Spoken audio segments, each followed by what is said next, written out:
Hello there and welcome back to my channel. This is episode 48 of my making podcast, and today I'm coming to you with two finished objects, which is exciting, two current whips and a few plans, plus a few media recommendations. I hope you're cozy and knitting or crocheting or doing something generally creative that makes you happy while watching. I first want to start off with mentioning what I'm wearing, which is also one of my finished objects today. So let's get started. I'm wearing the Sabai top by paulastrickt today. I made this in Sandnes Garn Line in the deep burgundy color way, which is the 4372 color number.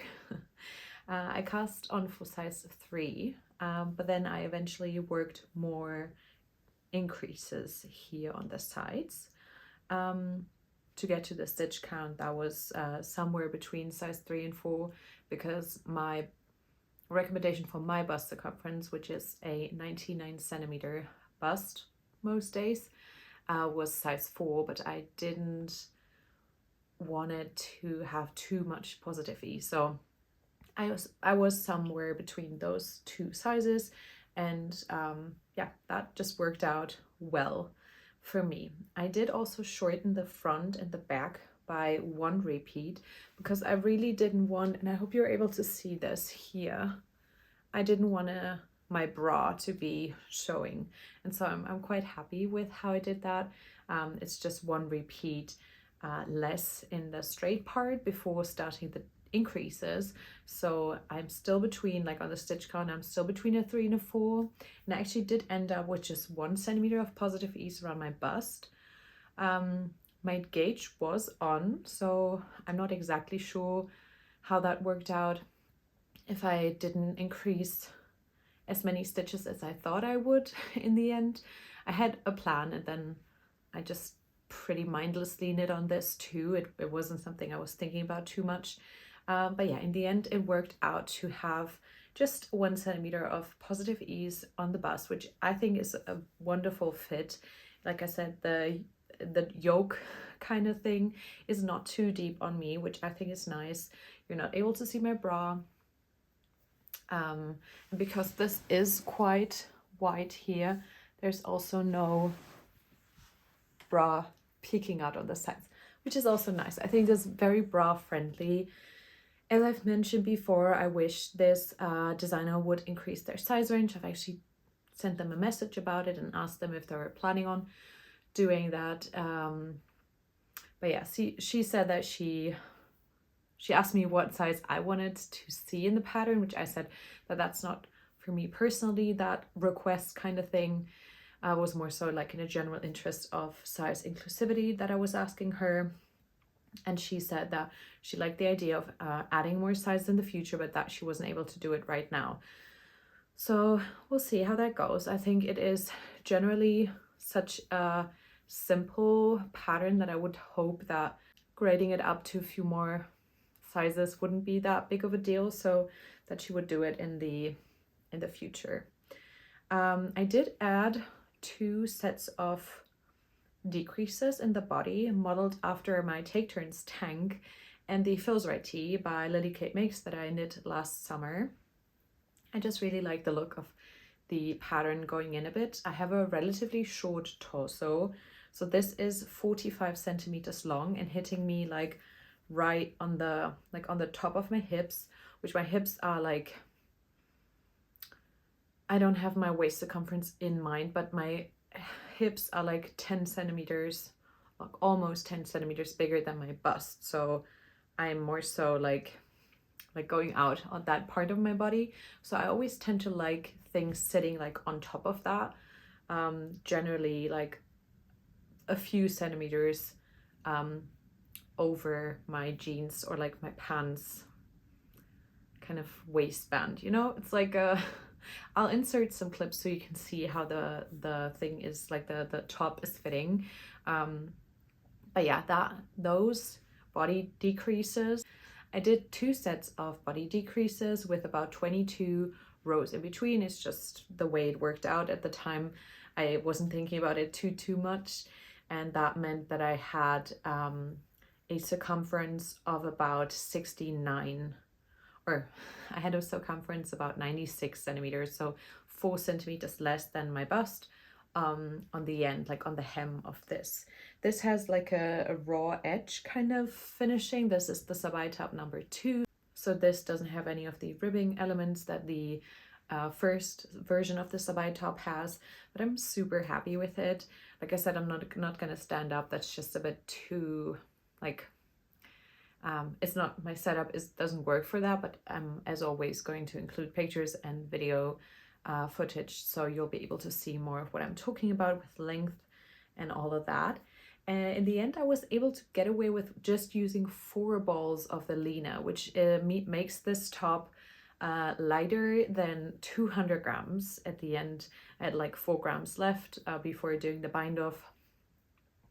So I could have added like 2 more rows, but I was actually quite happy with the length.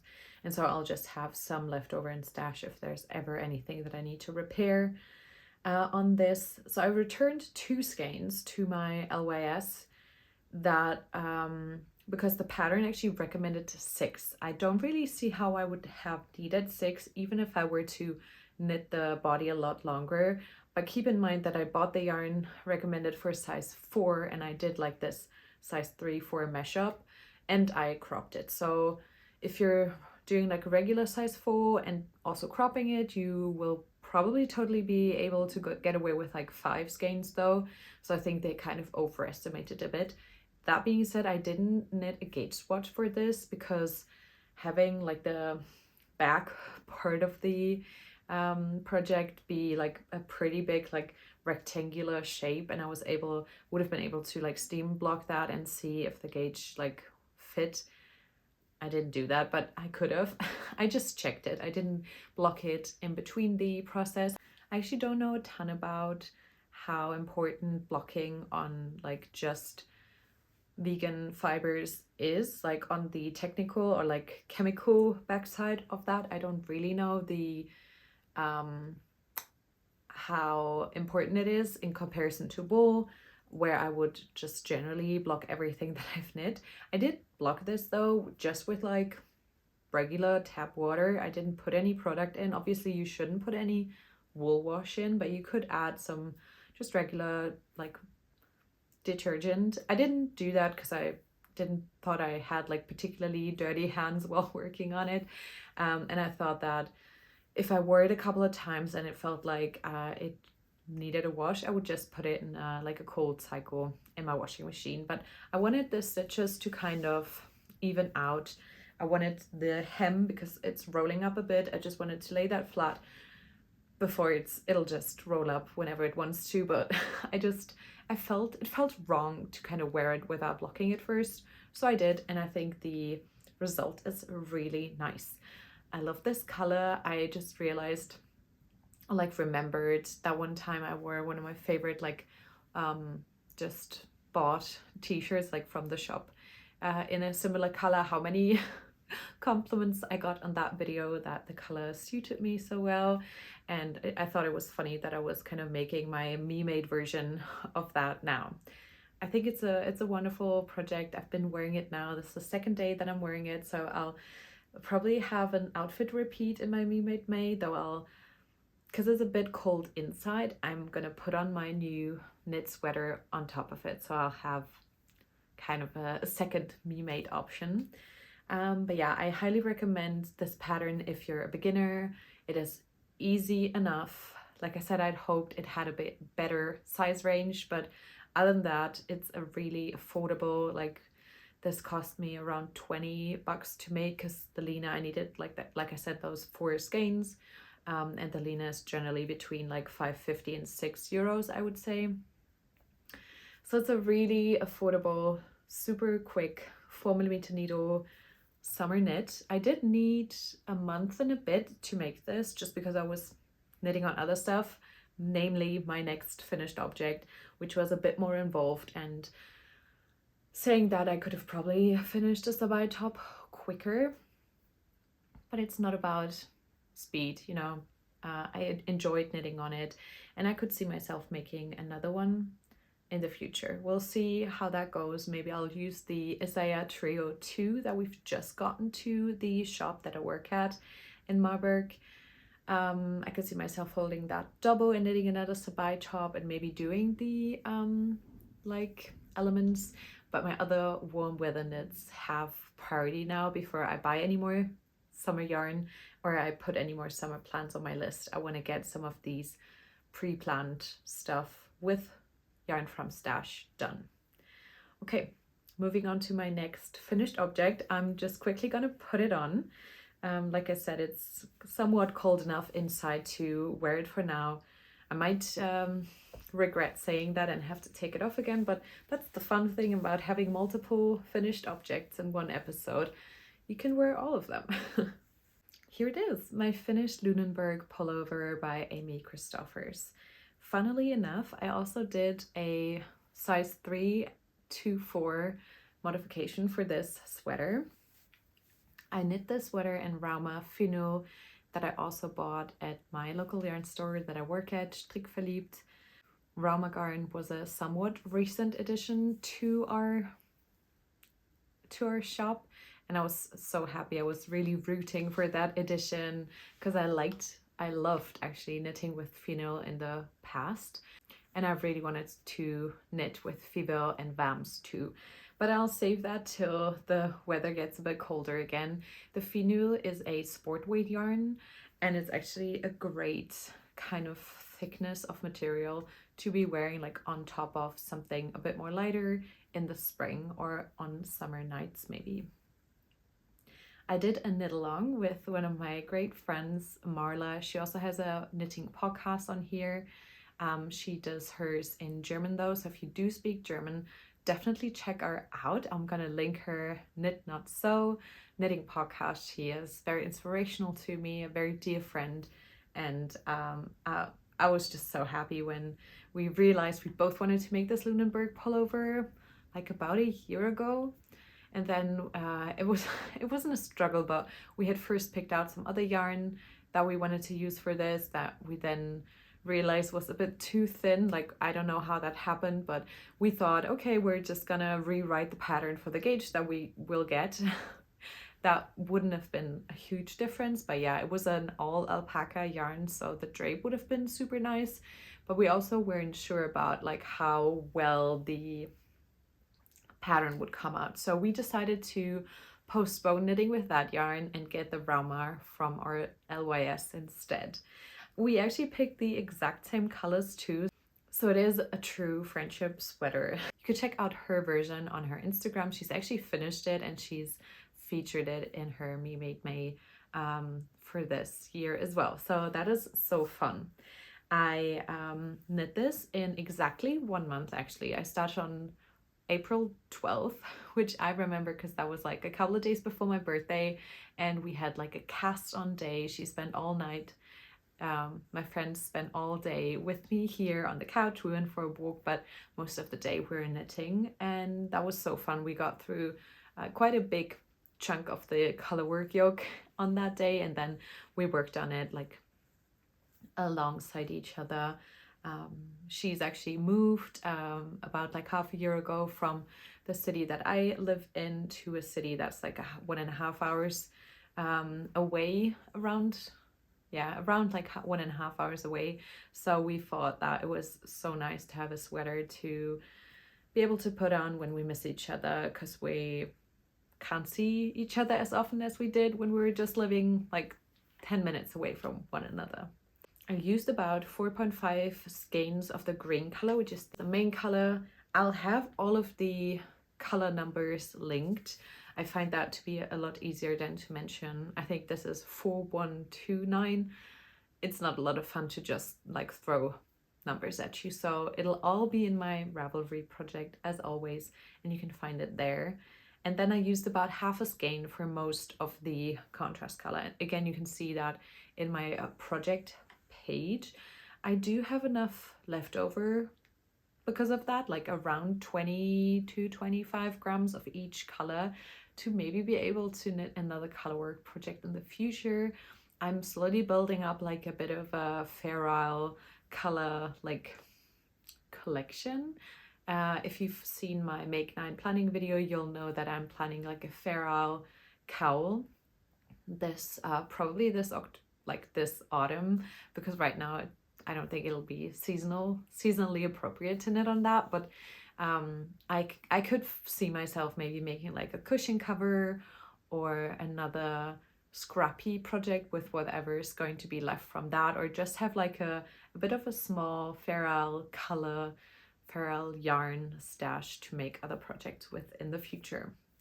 Now let's get on to the modifications that I made for this project. So since I do like more of a tighter fitting neck, crew neck is one of my favorite fits for sweaters and tees for that matter, I decided to cast on the smallest amount of stitches in the pattern, so the stitch count for size 1, even though I was knitting size 3 for the yoke. And I also lengthened the button band by about 3 rows. Looking back at it now, I could have probably added 3 more rows, or what I would do now if I were to knit this again, which I could honestly see myself knitting this again with just different colors because it's such a nice fit. We'll see how much I wear it in the next couple of years, and then honestly I might attempt to make another one or even do like a steeked cardigan version. Someone mentioned this to me in my Instagram DMs, and I thought that was such a lovely idea. Like, the person also said that they loved their version. And so I could see myself in the future, if I were to do this again as a sweater, just cast on for the body here and then pick up and knit the stitches for the neckline, for the ribbing afterwards. I just like the structural integrity that gives. Also, obviously it's nicer like being able to knit it just like in one go, but I feel like this is stretching quite a bit already. I might be able to like add an elastic band, but I don't like adding that if I can avoid it, especially if it's like not in one of those double folded collars that I'm able to like hide the like elastic band in there. This one is just single, and so it would like touch my skin, which I don't enjoy particularly. So yeah, I added some length here because it just felt too big and wide for me in the pattern pictures that I saw from Amy and a few other people who had knit this. So that was something I did for it to accommodate my taste a bit better. And then I knit the size 3 for the yoke, and then I added those few stitches that I had cast on less for the beginning of the sweater to get to size 3 for the yoke, which I then knit all the way, and then I kind of stayed within that size 3 size range for the rest of the body. I did make a mistake on the short rows since I was just reading through them a bit too quickly. And the way I had learned to do short rows is if there's like the beginning of the row is like in the round is like in the middle on the back side, I then knit towards the one side and then do like twice the amount of stitches to the other side. So you go in like kind of like a motion like this to add length like seamlessly, kind of. The pattern had a different like way to work this in mind, where at the end of like closing it to the round, then the or like for the sleeves, the beginning of round was on one of the sides of the shoulders, right? And for me it stayed on the back side. Like I said, I just read something in the pattern wrong. It didn't really matter in the end. I actually prefer the way I did it to how it's written in the pattern, even though it might be difficult to like explain what exactly I did wrong or differently. But yeah, I could just kind of didn't read it correctly, and it just worked out in the end. It doesn't really matter. Just do whatever the pattern says and you'll be fine. That's what my friend did and she's fine. But yeah, I ended up with a bust circumference of 112 centimeters, which is pretty much right in the middle between size 3, which would get me to 106, and size 4, which would have gotten me to 116. So yeah, like I said, I just did a a number or like a modification for stitch counts that fit my body. My gauge actually changed a bit, like it got a bit bigger throughout, like after the it was like close, like no, it was spot on the gauge for my color work. And then probably because it was like I was really mindless knitting, I might have gotten a bit looser in the body, and I ended up having about a 22 stitch count instead of a 24, but that's fine. Like I said, I'm very happy with the 13 centimeters of positive ease that I got in the end. And yeah, like I said, those things I always feel like are very personal, like those modifications that you make for like length of the body and sleeves. So I'm just mentioning them here to tell you what worked for me. Another modification that I did was for the sleeves. I cast them on. I cast on 2 more stitches on each side so as to not get any holes here. I then pretty much did the repeat, or like the amount of decreases that the pattern called for, which was every 8th row for my size. But then I realized after doing that like twice that it was already relatively close fitting here. Like I only have probably about 2 to 4 centimeters of positive ease in my biceps, which I would probably assume my biceps a bit bigger than like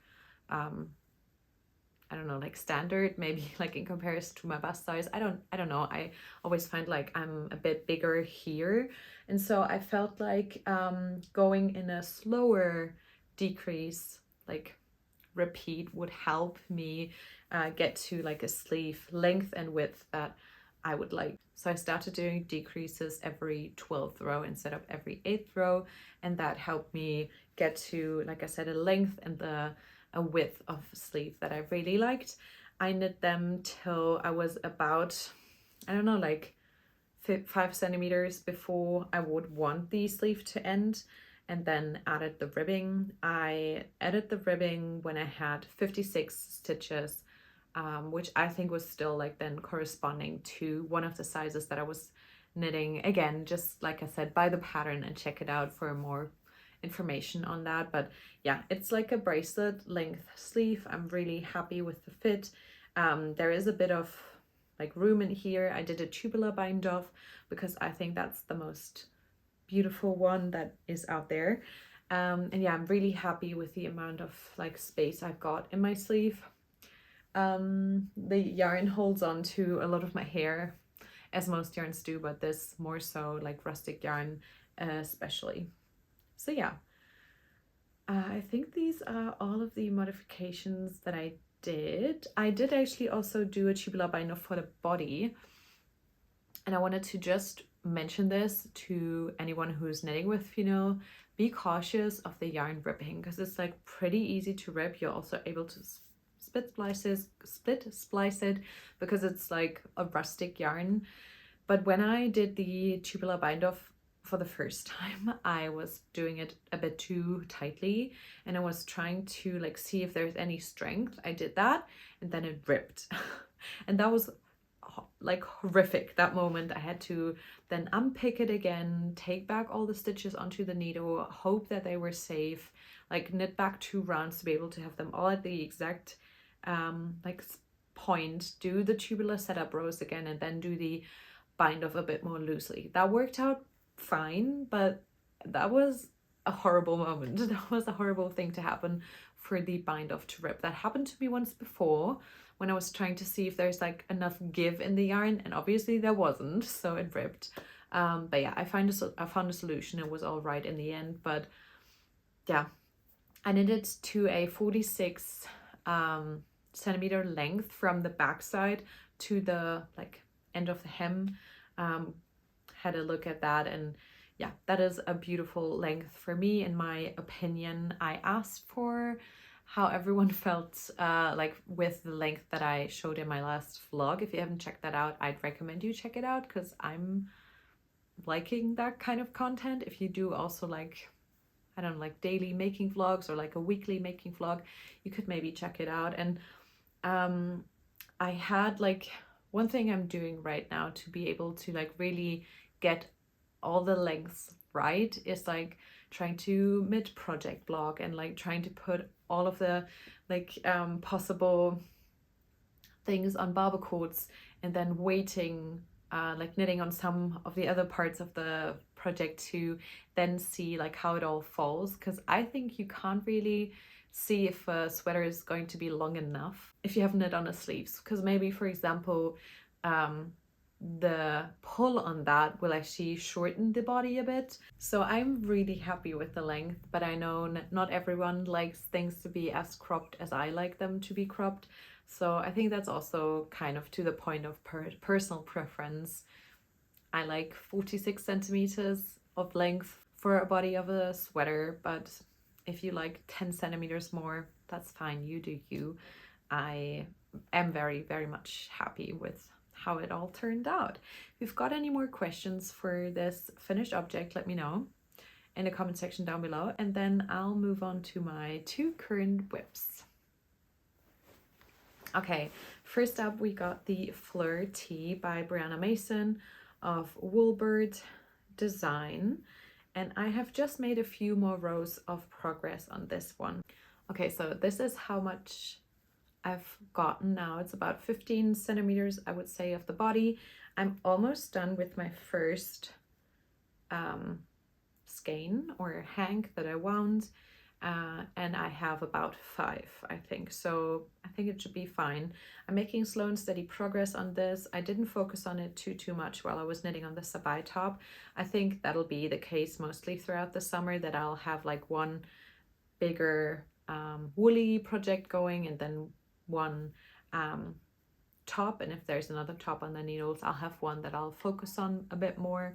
But yeah, construction wise, this isn't very interesting right now because I'm, like I said, just knitting in the round. But yeah, it feels so lovely, and I'm already so excited to wear it. I'll knit on it a bit more. This is also something that I'll focus on in the next couple of weeks, and I hope to have it finished till we're heading off on vacation in like a month. That's like I'm always trying to set some goals and like mark my goals with like occasions. I don't know, I quite like that. I wanted to get these 2 projects finished within Me Made May, so I was able to wear them and like showcase them, and that's the like my goal with the Fleur tee. The project bag is by Meepy, the label.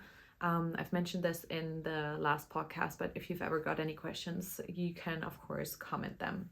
My next project bag is by Knitting Nelly. I am a bit of a project bag collector. I just love project bags. And this hosts my current spin to knit project, which is the Inclinations Cowl by Andrea Mowry. Thank you so much to the person who gifted me this pattern after I mentioned that I really wanted to make it a couple of episodes back. I have finished my current spinning project, or at least I've made 2, like my first 2 skeins, and then like wound them up, or hangs. And I was so excited when I finished this that I couldn't wait any longer to just cast it on. This is a combo spin. You can see the yarn here. I'm like so excited and so chuffed with this. These are my singles. I brought them here, so I was going to be able to show you. I combined the one in the middle with the 2 on the sides.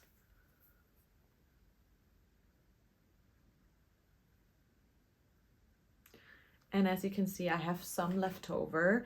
I made 2 hanks that were about 60 grams. That was what was comfortably fitting on my wheel while plying it. And I decided to first go ahead and try to knit as much as I could with this before plying a bit more. Since I could honestly see myself doing like a 3-ply with the leftover if I didn't need any more. I achieved about a sport weight, like yardage or meterage, from the estimations that I could do, like counting the amounts of times I had it wrapped around my Swift, and then multiplied that by the setting that the Swift was set to. So I should need about like 20 to 30 grams more of each of the colors, which isn't a problem. I've got that on my bobbins, but I'm going to just try and see how far I get with this, because I've found myself that obviously those are just, like, as I said, estimations, and I feel like these will get me actually quite far. We'll see. I cast this on, like I said, right away when I finished the yarn. Had washed and like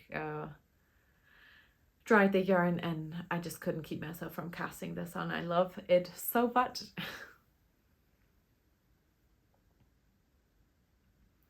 As you see, this is like a very low contrast like color change, which is what I wanted. Like, I didn't want a very stark contrast. Obviously they have that one yarn in common, which is the little fiber coat, pairs well with Friends, and this is a Rambouillet. And then I have the darker color, which is a Kira Wiggins Bat, which was a Shetland and I think recycled sari silk and merino kind of mixture.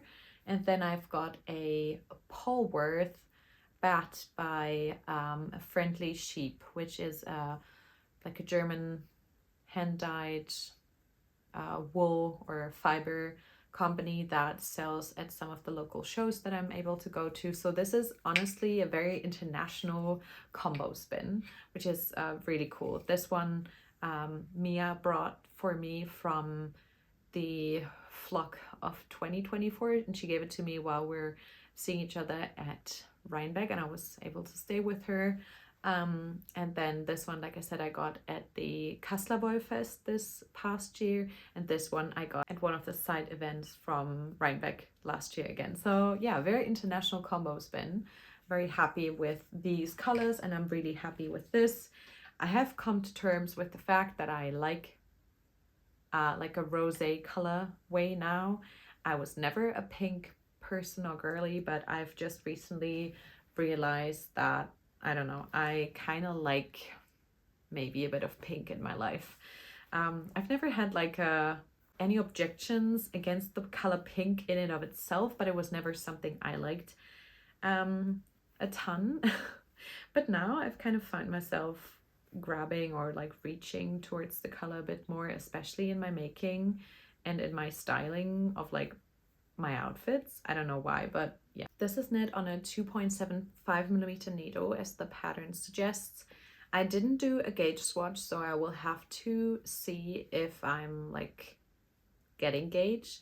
I'm pretty close, and since the yarn was just freshly washed, I don't see myself having to like block this garment as much as I would have to block like other garments made with just generic yarns. I don't know if that's like a truth or if it's just in my head, but I did the same thing with my my traveler cowl by Andrea, and it worked out well. Like, I've not blocked that since I pretty much like finished and washed the yarn like at one point, and then pretty much the next day I cast on. And so I always feel like the yarn is as plump as it'll probably get, so I'll just like count stitches, and I think I'm pretty close to gauge.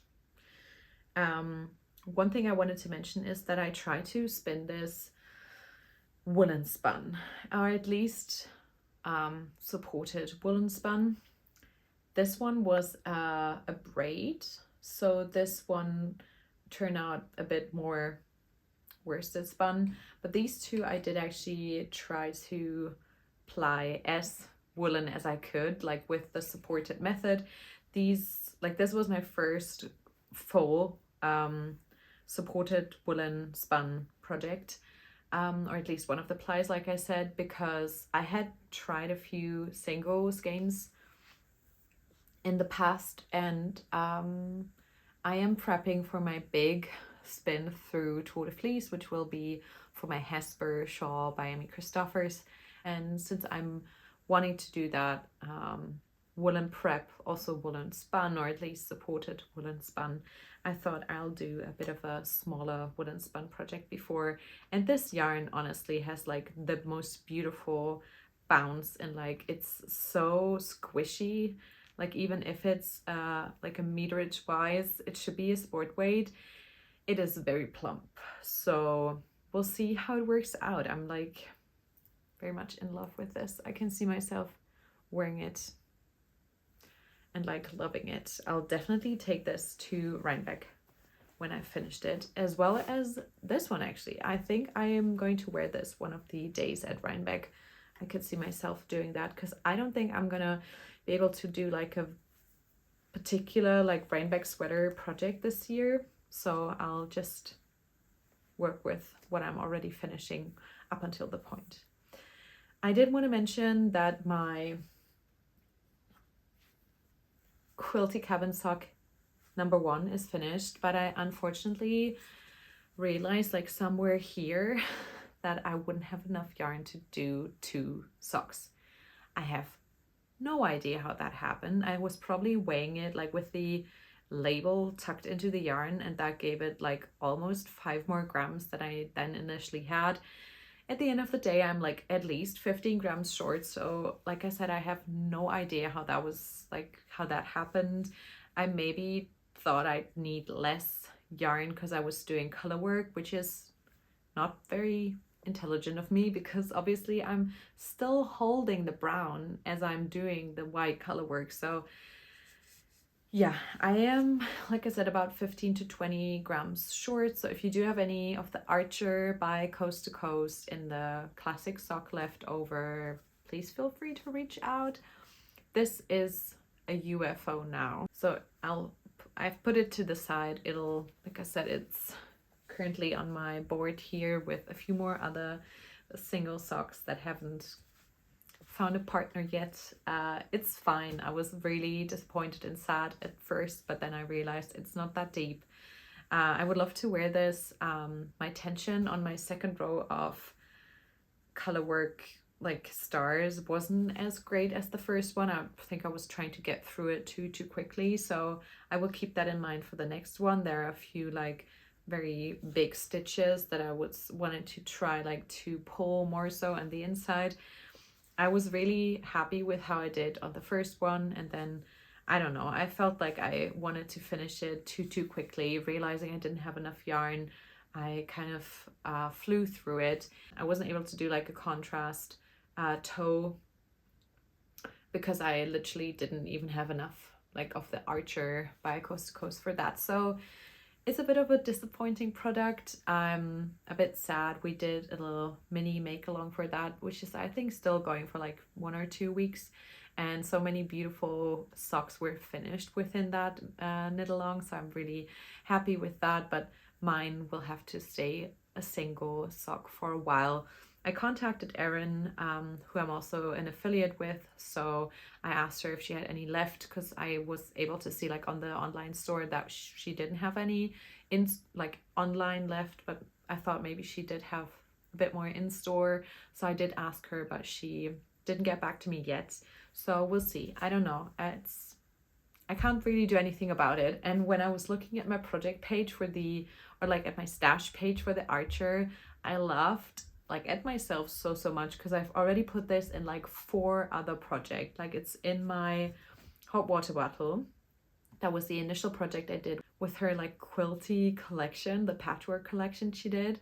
I did put it in both of my scrappy blankets, and then I think that's it. But like, yeah, that was a bit stupid of me, but I don't know, you can't always win. Like so many of my projects I'm like so happy with, and it's just a sock. It's not that deep. I'll maybe make another one in the future if I get the yarn, and if not, it's okay. It's a beautiful like decorative piece. Okay, coming up with a few more cast on plans, because as you might be able to tell, 2 whips is not a lot for me. Obviously I still have both of my blankets, so I'm currently at 4 whips. I have 1 UFO that I want to get back on the needles, but I'll only mention it here when I actually do knit on it. But yeah, I have a few more casting on plans, and I'm gonna mention them here. Though actually recently I have only been knitting on like 2 projects at the same time, so if I have more whips, they get done slower, which is fine, but I do often pick out 1 or 2 projects to be concentrating or like focusing on anyways. So let's mention the projects that I do want to cast on. This is the second swatch that I did for my book club cardigan with Atelier Citron, pure mohair, and a Hillesvag yarn. I think this is called the Solier. So these will become a book club cardigan, and I can't wait to start this. I've kind of, I don't know, procrastinated casting it on for a while because I've heard there were some things people had modified, and I wasn't really looking to do a lot of modification. I just wanted to follow a pattern, and that's probably what I'm going to do. I'm just going to look out for sleeve like width, because a few people mentioned that they were turning out very small, and then that I have enough yardage for the size that I want to make, because people mentioned that they didn't have enough yardage, or the yardage was a bit short in the suggestions that Sari Nordlund made. So that'll be my next bigger cast on, because I finished this one, and I would really like to bring both to Rhinebeck. So my deadline for this would then be October. We'll see. I think I should be able to do it. To just have another small project going, I brought out my sock yarn, like my sock bag, my favorite one from Knitting Nelly. And since my last sock was like such a, I wouldn't say disappointment, but like not a win, I just wanted to make some socks that would fit, that were going to be beautiful. I love this cardamom color. This is the Signature 4-ply by West Yorkshire Spinners. It's one of our like workhorse sock yarns at the shop, but I was never able to knit with it up until now. And I figured I really love this color. This was inspired by one of the people in my in the knit along. My friend Julia and I both felt really drawn to this kind of like chartreuse color and make some socks with them.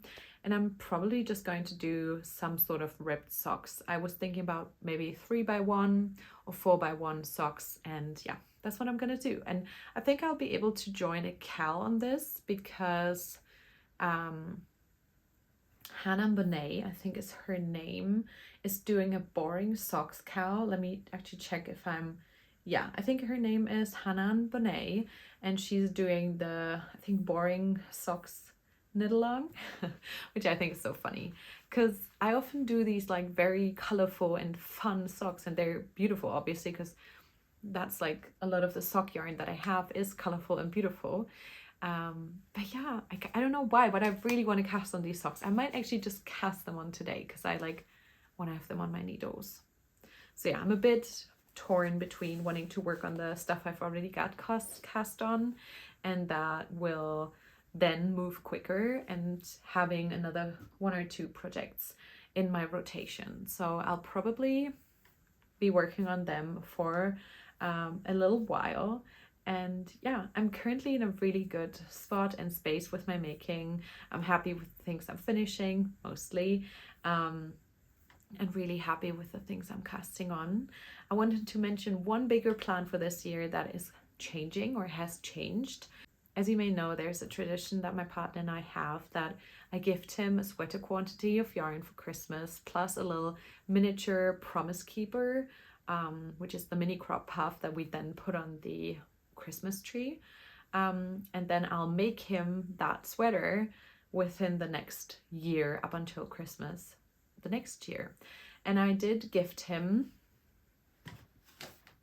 this Fisherman's Wool by Line Brand, that I got at Seattle, like at a Seattle, I think actually a Joann's, maybe a Michael's, I'm not sure, but I think it was Joann's, which is no longer, I think. Like I said, I had thought that I was going to do a Moby sweater by Petite Knit, but when Alicia Plummer came out with the new Rhinebeck sweater, which is the finest kind, I thought the model actually looked a bit like my partner, like the man in the pictures reminded me of my own partner, like from how he, like from his features and like his build, and I don't know, maybe coloring wise, like hair and stuff, beard, whatever. Obviously my partner looks different, but he reminded me of my partner, and I thought like that kind of shape of a sweater would look so fantastic on Hannes.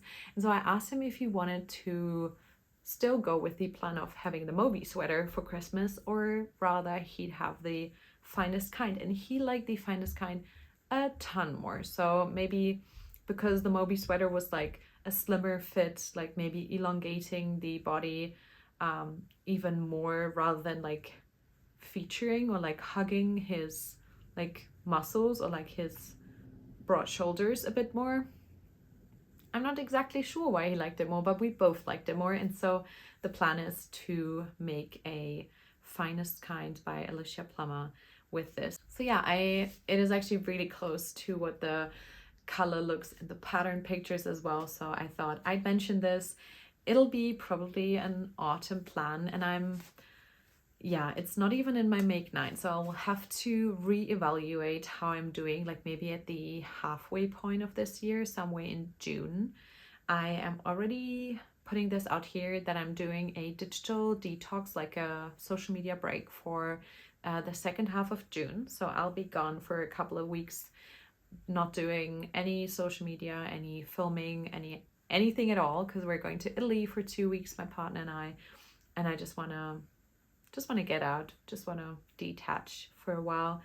But yeah, that being said, I'll probably film something like how am I doing on my make 9, how am I doing on my plans, what are my autumnal plans. Maybe that could be something like at the end of the summer, maybe even in like July or August, something that I'll film, because I feel like that could be a good option. Yeah, I mean, I've mentioned everything about spinning already. That is the one project I have. But media, I wanted to mention, I'm still going on my Emily Henry, The Great Big Beautiful Life. I've got like maybe 20 or 30 pages left, and I love it. I can't wait to finish it. I might actually go outside after filming and read a couple more pages. I'm currently also filming a vlog again, which probably will be up before this video, so you might have seen me read a bit on that. Then I finally managed to start watching Adolescence. My partner and I actually watched the first 3 episodes last night. It is as good as everyone else has been saying. And I think it's a really important watch, like especially maybe if you've got children or parenting and like educating and raising boys or girls or whichever kids. I think it's a very important watch, like a commentary on adolescence, on growing up in a society where there is gender-based discrimination and a gap between what is achievable and reachable for different genders, and like gender-based discrimination, but then also what boys get taught through social media as well as what girls get taught, but in like in more like a social commentary way.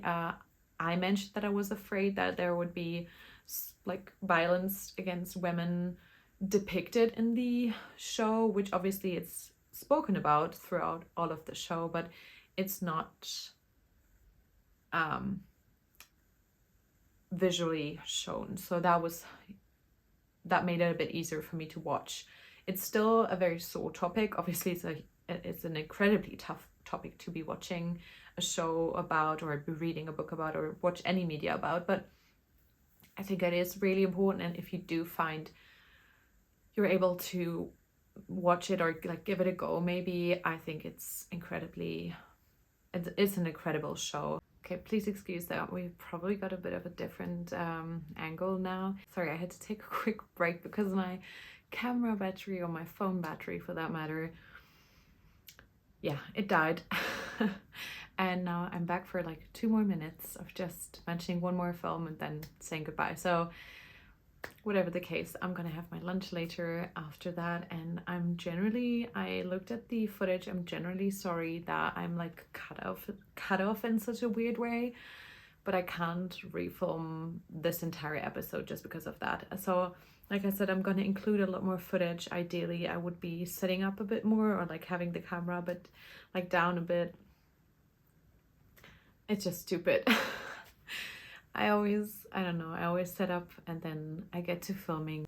But yeah, I was mentioning adolescence again. It's a huge recommendation from my part and from a lot of people who've seen it. I know that a lot of people really liked it and thought that was really good and important. And then another thing that I watched was Conclave. I don't know why, but I fell into a rabbit hole of researching the conclave because of the Catholic Church looking for a new pope, or like that whole process of the like recent pope dying and then them looking for a new pope. So I don't know why, but it interests me, the whole process of how the conclave worked. And I thought that the movie was a really great movie to watch.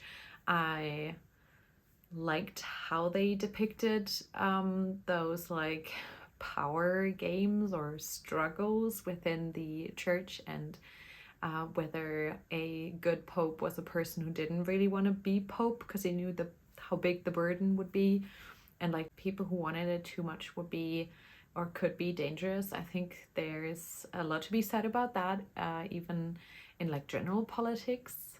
So I don't know, I just recommend that movie. I thought it was really great. And with that, I am coming to an end with this episode. Like I said, please feel free to also watch my vlog content recently. I do really enjoy making them. And yeah, I'll be back with my next episode probably in around 2 weeks again. And then, like I said, I'll take a bit of a break for June, so we'll see how many episodes I'll get out till then. Maybe I'll even get to episode 50 before my summer break. We'll see. I hope you enjoyed this episode. If you did, feel free to give it a like and subscribe to my channel. I love having you here, and I hope you got some knitting time in while watching this episode, and that you'll take great care of yourself and those around you. And I'll see you again, like I said, in my next episode. Bye.